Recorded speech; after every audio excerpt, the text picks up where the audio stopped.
नमस्कार, ज्योतिष जिज्ञासा में आपका स्वागत है। मैं हूं पंडित दिनेश चंद्र। आज हम आपके साथ चर्चा करेंगे एक बहुत ही महत्वपूर्ण विषय की, एक ऐसे विषय की जो हमारे जिंदगी को सजाता है, संवारता है और एक मुकाम तक लेकर के जाता है। वो विषय है करियर। यानी करियर, ज्योतिष के अनुसार किस तरीके से आप अपने करियर को एक अच्छे मुकाम तक लेकर के जा सकते हैं, इस पे आज हम चर्चा करेंगे। जिस तरीके से हम जानते हैं कि जिंदगी जीने के लिए सबसे जरूरी करियर होता है, ऐसे में करियर संवारने के लिए तमाम तरह की योजनाएं पहले से ही तैयार कर ली जाती हैं। बच्चों के जन्म लेते ही माता पिता को उसके करियर की जो फिक्र है वो सताने लगती है। ऐसे में अगर हमें पहले से ही ये पता चल जाए कि आगे चल करके इस बच्चे का करियर किस क्षेत्र में उपयुक्त रहेगा, किस क्षेत्र में सफल रहेगा, तो हम उसी तरह से उसका पालन पोषण, उसका शिक्षा दीक्षा करें। लेकिन हमें जब इस बारे में पता नहीं होता है कि अपना करियर किस क्षेत्र में बनाए, तो कई बार उच्च शिक्षा लेने के बाद भी धक्के खाने को मजबूर होना पड़ता है। तो आइए आज हम आपको बताएंगे कि किस राशि और लग्न के अनुसार आपके लिए किस क्षेत्र में नौकरी या व्यवसाय से सफलता मिल सकती है। यानी आपकी राशि क्या है, आपकी लग्न क्या है, उसके अनुसार आपको नौकरी किस क्षेत्र में, आपको व्यवसाय किस क्षेत्र में करना चाहिए, इस पे आज हम गंभीर चर्चा करेंगे और लंबी चर्चा करेंगे। आपको बता दूं कि ज्योतिष शास्त्र के पास करियर का सटीक जवाब मौजूद है, बस आवश्यकता है उसे खंगालने की। यानी राशि, ग्रह, नक्षत्र, लग्न, भाव, नवमांश, चंद्रमा की स्थिति आदि का आधार मान करके व्यक्ति के व्यवसाय और नौकरी की सटीक भविष्यवाणी की जा सकती है। इसी पे हम चर्चा करेंगे। तो आइए अब हम बात करते हैं सिंह राशि की, यानी राशि चक्र की 5वीं राशि सिंह राशि। सिंह राशि का जो स्वामी है वो सूर्य है। सूर्य क्या है कि जो पूरे राशि चक्र होता है, जो राशियों के स्वामी होते हैं, जो ग्रह है, उनमें सबसे शक्तिशाली ग्रह सूर्य को ही माना गया है। तो सिंह राशि वालों के लिए करियर का क्या चुनाव करना चाहिए, उन्हें अपना नौकरी या अपनी नौकरी या अपना व्यवसाय किस क्षेत्र में अपनाना चाहिए, इस पे आज हम चर्चा करेंगे। इससे पहले हम थोड़ी सी बात करते हैं कि इस राशि के जो लोग होते हैं उनका क्या गुण होता है, उनका क्या स्वभाव होता है, वो क्या चाहते हैं, क्या कर सकते हैं, इन सब बातों पर गौर करते हैं। तो आपको हम बता दें कि सिंह राशि के स्वामी सूर्य 9 ग्रहों में सबसे शक्तिशाली माने जाते हैं। कहते हैं कि राजा बनने के लिए सूर्य का बलवान होना बहुत जरूरी है। यानी आप इस तरह का काम या इस तरह की नौकरी करना चाहते हैं जिसमें राजा जैसा उभर करके आए, यानी जिसमें राजा, एक किंग की भूमिका, एक ऐसा पद जिसमें राजा जैसी अनुभूति हो, राजा जैसा समझ में आए। तो इसके लिए सूर्य का मजबूत होना बहुत जरूरी है। सूर्य अगर बली है तभी ये चीज संभव हो पाती है। कहने का मतलब ये है, सिंह राशि या सिंह लग्न के लोगों के ऊर्जा और उत्साह से प्रेरित होकर के, इन लोगों के अंदर ऊर्जा बहुत होती है, उत्साह बहुत होता है। इससे प्रेरित होकर के इनके आसपास के लोग इनसे राय सलाह लेते हैं। ये महान विचारक और वक्ता होते हैं। इस राशि के लोग बहुत ही विचारक होते हैं, बहुत अच्छे वक्ता बनते हैं। ये लोग नेतृत्व करते हैं और दूसरों को अपना सर्वश्रेष्ठ देने के लिए प्रेरित करते हैं, यानी प्रोत्साहित बहुत करते हैं। लोगों को नेतृत्व करने की क्षमता जिनमें होती है, तो उनका यही होता है कि आप टीम को कैसे चलाएंगे, लोगों को किस तरीके से एनर्जेटिक करेंगे। इन सभी गुणों के कारण ये स्वाभाविक रूप से अधिकार और नेतृत्व के पदों के लिए उचित होते हैं। ये केवल अपनी मौजूदगी का एहसास ही नहीं कराते हैं, बल्कि फर्क भी महसूस कराते हैं कि हम दूसरों से किस तरीके से अलग हैं। हमारे अंदर क्या क्वालिटी है। जिद्दी और दबंग सिंह राशि के जातकों को उन्हें क्या करना है ये कहना पसंद नहीं है। मतलब उनको ये नहीं पसंद है कि कोई उनसे ये कहे कि तुम ये करो, वो दूसरों से बोलते हैं कि आप ये करिए।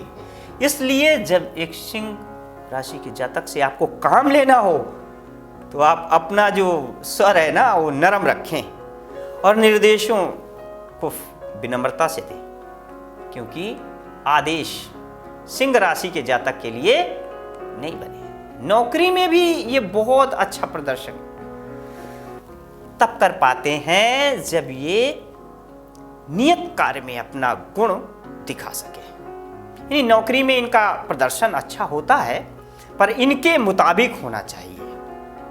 ये शाही प्राणी है ना, इस राशि के लोग जो होते हैं या लग्न के लोग होते हैं वो शाही प्राणी कहलाते हैं। कड़ी मेहनत से डरते नहीं हैं, अपितु ये सबसे ज्यादा कड़ी मेहनत करने वाले साबित होते हैं। लेकिन ये आसानी से ऊब जाते हैं और ये बात इनके करियर की राह में एक बड़ी बाधा बनती है। ये आमतौर पर देखा गया। तो ये जो एक नेगेटिव पॉइंट है, इससे इस राशि या इस लग्न के लोगों को थोड़ा सा परहेज रखना चाहिए। ये केवल काम करने के लिए काम नहीं करते हैं। इनकी आदत होती है कि ये काम करने के लिए काम नहीं करते हैं, बल्कि इन्हें उस काम से प्यार होना चाहिए। इस तरीके की फीलिंग के साथ ही काम करते हैं, तभी काम कर पाते हैं। अन्यथा ये भविष्य के बारे में बिना ज्यादा सोचे दूसरों के काम में कूद जाते हैं। यानी इनका जो होता है कि दूसरे के कामों में भी साथ देना, और तो उसमें ये लोग रहते हैं। इनके इन सब गुणों के कारण इनको अभिनय, दिशा निर्देश जो होता ना, दिशा निर्देशक, नृत्य, इवेंट प्लानिंग, मीडिया, जनसंपर्क आदि जो क्षेत्र हैं, सिंह राशि के जातकों के लिए अच्छा करियर का विकल्प है। ये लोग डिजाइन, एनिमेशन, चित्रकला, मॉडलिंग आदि के क्षेत्र में भी अच्छी तरह से चमक सकते हैं। इन राजसी जातकों का स्पर्श भी चमत्कारी होता है, जिसके कारण ये चिकित्सा पेशे में एक अच्छा कैरियर बनाने की क्षमता रखते हैं। सिंह राशि या सिंह लग्न के लोगों को खुद का व्यवसाय बड़ी सफलता दिलाता है। यदि इस राशि के जातक की कुंडली में सूर्य मजबूत हो तो राजयोग के लिए रास्ता खुला होता है। और अगर बलवान सूर्य के साथ शुभ ग्रह यानी चंद्रमा, बुध, शुक्र, सूर्य भी मजबूत हों, यानी ये जो सूर्य है इसके साथ साथ चंद्रमा, बुध, गुरु, शुक्र ये सारे मजबूत हों तो ऐसा व्यक्ति राजा जैसा ही होता है। वो किसी भी क्षेत्र में व्यवसाय या नौकरी करेगा वहां उसे असातीत तो कामयाबी मिलेगी और राजशाही उसकी कायम रहेगी। लेकिन यदि सूर्य के साथ शुक्र बलवान हो तो उसे क्या करना चाहिए? ये भी है, आप जब अपनी कुंडली दिखवाते हैं, अपनी कुंडली को अच्छे तरीके से दिखवाने के बाद आपको ये पता चले कि अगर शुक्र बलवान हो तो उसे अभिनय, संगीत, सुगंधित चीज जो भी ना, जो सुगंध देने वाली चीजें हैं, मेकअप, काव्य आदि के क्षेत्र में व्यवसाय या नौकरी करना बहुत ही अच्छा रहेगा। ऐसे जातक का सिर्फ सूर्य ही बली हो, मतलब ऐसा भी होता है कई बार कि सूर्य ही बली हो तो उसे खेल का सामान, इलेक्ट्रॉनिक्स, ठेकेदारी, कपड़े का कारोबार, सोलर ऊर्जा आदि का बिजनेस फलदायी रहेगा। तो आपको हम बता रहे थे कि किस तरीके से सूर्य राशि यानी चंद्रमा राशि, सूर्य की जो राशि, जिस राशि का स्वामी सूर्य है, सिंह राशि, यानी उस सिंह राशि या सिंह लग्न के लोगों को किस क्षेत्र में बिजनेस करना चाहिए या किस क्षेत्र में व्यापार करना चाहिए, इस पे हमने आपसे पूरी चर्चा की और एक एक बिंदु पर हमने चर्चा की। आपसे बात की और आपको बताया कि किस तरीके से आप इस क्षेत्र में, यानी करियर के क्षेत्र में आप ज्योतिष से क्या मदद ले सकते हैं और किस तरीके से आप आगे बढ़ सकते हैं। बस इसके लिए ज़रूरत है आप अपनी कुंडली को किसी योग्य ज्योतिषाचार्य से जरूर दिखवा लें, क्योंकि कई बार ऐसा होता है कि हमारी जो राशि का स्वामी है, हमारा जो लग्न का स्वामी है ना, यानी हमारी जो सिंह राशि है या सिंह लग्न है, अगर उनके जो स्वामी है कहीं ऐसा ना हो कि वो कमज़ोर हो, अगर वो दुर्बल स्थिति में है, कमज़ोर स्थिति में है, तो हमें फ़ायदा कम मिलेगा। हमें ज़्यादा फ़ायदा लेने के लिए, ज़्यादा फल लेने के लिए उनके मजबूत करने का, उनको बली बनाने का उपाय भी करना चाहिए। तो आपको ये कार्यक्रम कैसा लगा? आप अपने सुझाव, अपने विचार हमें मेल कर सकते हैं। अगर ये आपको अच्छा लगा तो आप अपने दोस्तों में, अपने रिश्तेदारों में इसे शेयर करें। ज्योतिष से जुड़ी पल पल की जानकारी के लिए आप हमारे चैनल को सब्सक्राइब करें। नमस्कार, धन्यवाद।